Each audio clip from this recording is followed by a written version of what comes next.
Yo, what's up? So a new Juice WRLD session leaked. It's from Stainless.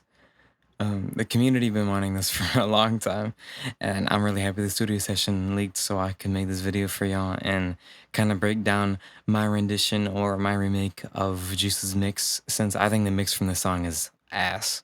I'm not even gonna lie. So I'll start breaking it down, and I hope y'all get something from this video. The reason the audio quality sometimes isn't very good for my mic is because I'm legally blind, so to talk into my mic, I need to either look at it and not look at my screen, or look at my screen and I'd be talking in it. So there's not much I can do on that front, but I'm trying to make it as good as possible, and I hope y'all enjoy the video. So first thing, I've talked about these tracks on all my other videos. I'm not going to turn these off just because sake of time, but literally all they do is just do some pre-compression and pre-EQ, so that way when they hit the main vocal channel and the main preset, if you will, they're not overloading each other. And let's say if one vocal has a really high part, which it's usually pretty unlikely, but I just do it anyways. If a vocal has a really high part, it gets trimmed out, and that difference in balance doesn't happen in the first place. So with that further said, let's get into the vocal chain. This is what it sounds like without any effects. The money coming in. Let me start it from back here, actually.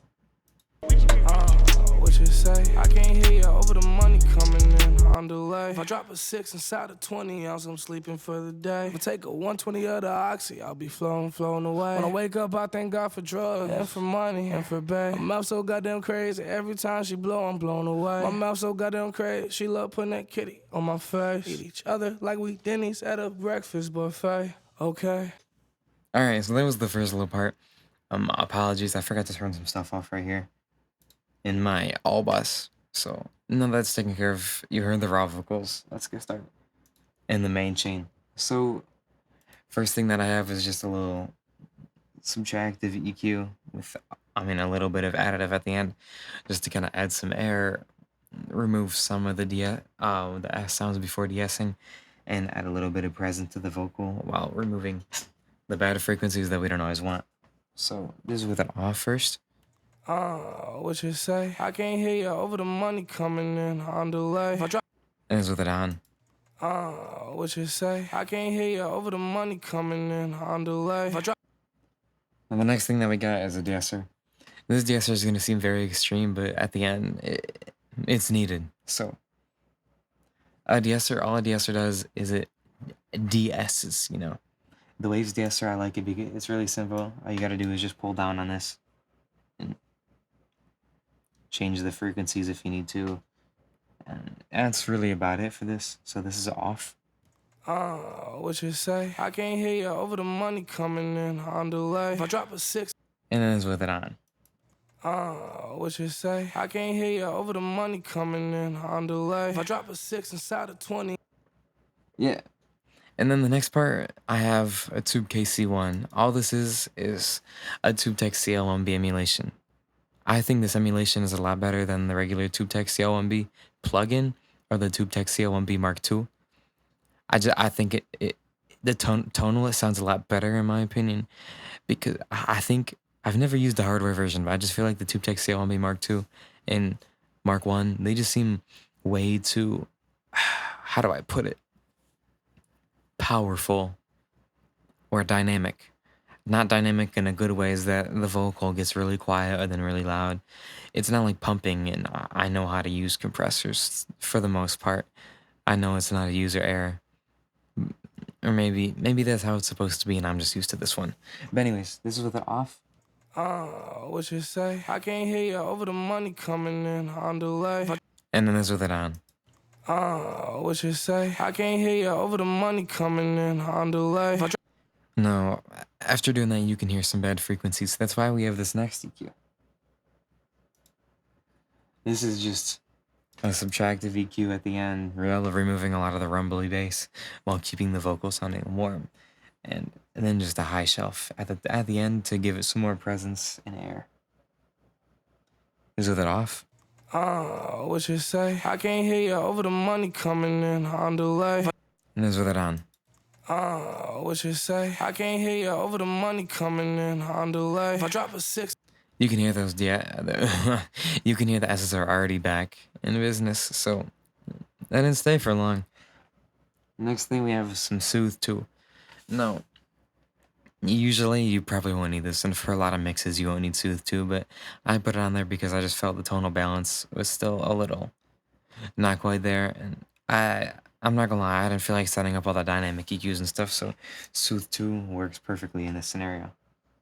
For the average listener, or just average person listening to music, is probably never gonna notice this, but I'm assuming you will. What you say? I can't hear you over the money coming in on delay. If I drop a 6 inside. This is with it on. What you say? I can't hear you over the money coming in on delay. If I drop a 6 inside a 20 ounce, I'm sleeping for the day. If I take a 120 All this does is just kind of tame some of the frequencies, you know? It tames some of the bad ones and more the low end, and further removes that rumbly sound. Now, for the next part of the vocal chain, is just reverb delay, and some doubling, and then my all vox. For reverb, I'm just using a Valhalla Vintage Verb. I use this exact same preset for a lot. I find that it sounds really good. Sometimes I'll change from plate to room, or sometimes I'll leave it at concert hall. Just depends, but for this I thought it sounded really good. what you say? I can't hear you over the money coming in on delay. If I drop a 6 inside. Yeah, it sounds pretty good. And then for delay, it's just H delay, standard. Preferably, unless you want to go for that style, you want to turn down the bottom right analog knob to the left or all the way down so you don't increase the noise floor. I think it's kind of useless. And then I have a phone EQ. It just kind of brings up some space in the vocal, and it's what was in a lot of Juice sessions, actually.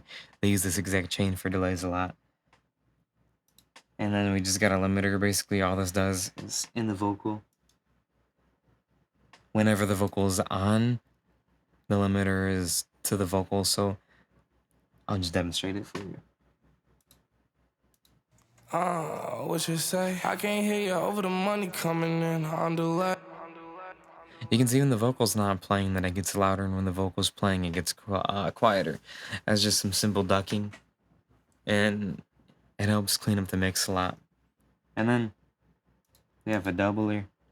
It's just the waves doubler too with its default configuration, but I removed the EQ in here, so it's not doing hardly anything. And then I just added a little high pass next here.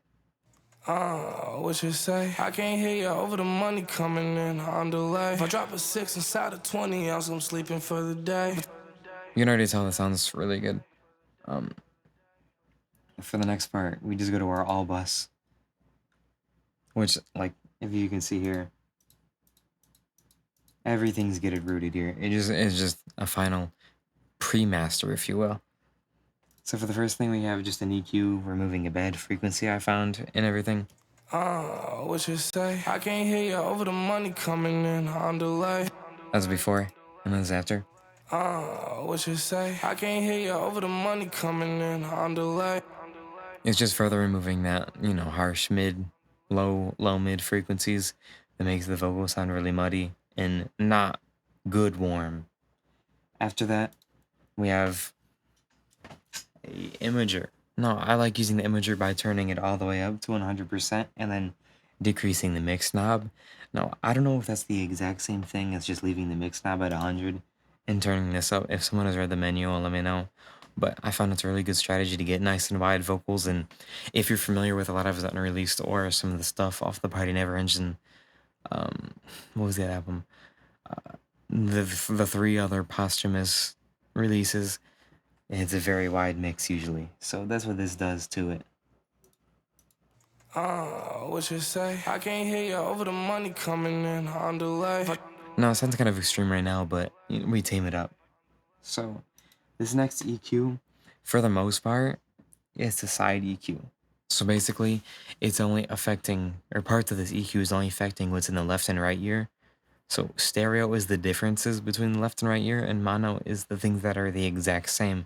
So in mono, I'm just cutting out all the low frequencies again in the vocal, and taming some stuff right here. And stereo, right, one run right here. And then at the very top, we have one just adding some high end in the stereo, so it makes the vocals feel wider and cleaner. What you say? I can't hear you over the money coming in on delay. If I drop. Yeah. And then this next EQ is just another useless low cut. And low-key, I could just delete this, but this is always here. I always just like to make sure everything is nice and clean. What you say? I can't hear you over the money coming in on delay. If I drop a 6 inside a 20 ounce, I'm sleeping for the day. And now we move on to the beat. But before we do that, I gotta show. For the main Vox, I have it sidechained and not rooted. This is called rooting. I don't know why the whole industry says it wrong. This is rooting. This is sidechaining.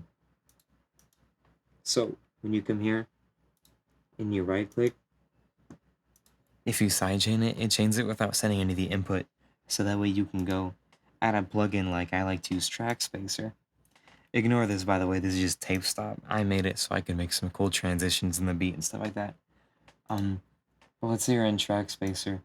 Then you would go to the settings button, you would click right here, click on processing, and you'd set your sidechain to 1 or whatever, you know, the Vox is. And for this, I turned up this knob so that way the vocal isn't affecting the bass of the beat, and it's not affecting the hi-hats, but it makes it a lot clearer. So I'll turn this on, you'll hear it without. What you say? I can't hear you over the money coming in on delay. And then with on. What you say? I can't hear you over the money coming in on delay. It's really subtle, but that's what we want. Towards the end of the mastering and mixing phase, don't worry.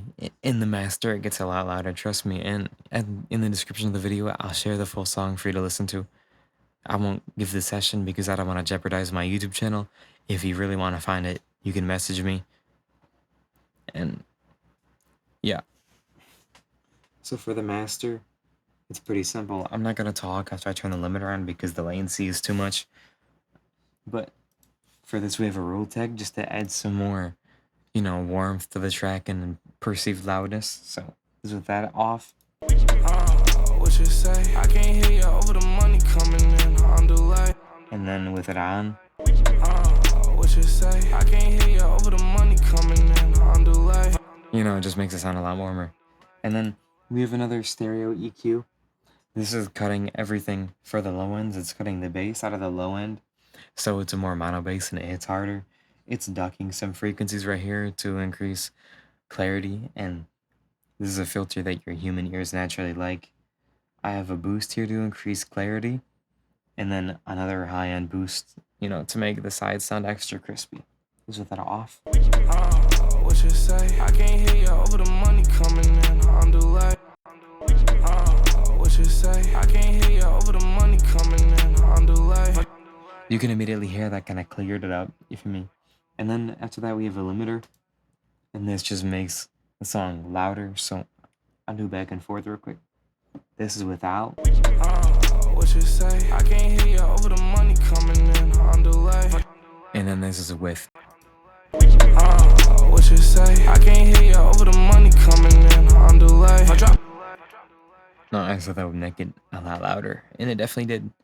These last two plugins, this is just to measure the LUFS, and then this is just to record my my interface since I do all my videos through Focusrite. And yeah, this is the mixing. I hope you learned something from this, and I hope this video is beneficial to you. I hope I helped in any way I possibly can. If you like these, please let me know. Leave a like and comment. I read literally every comment I get, and I try to respond to every comment I get. I'll see you guys in the next video.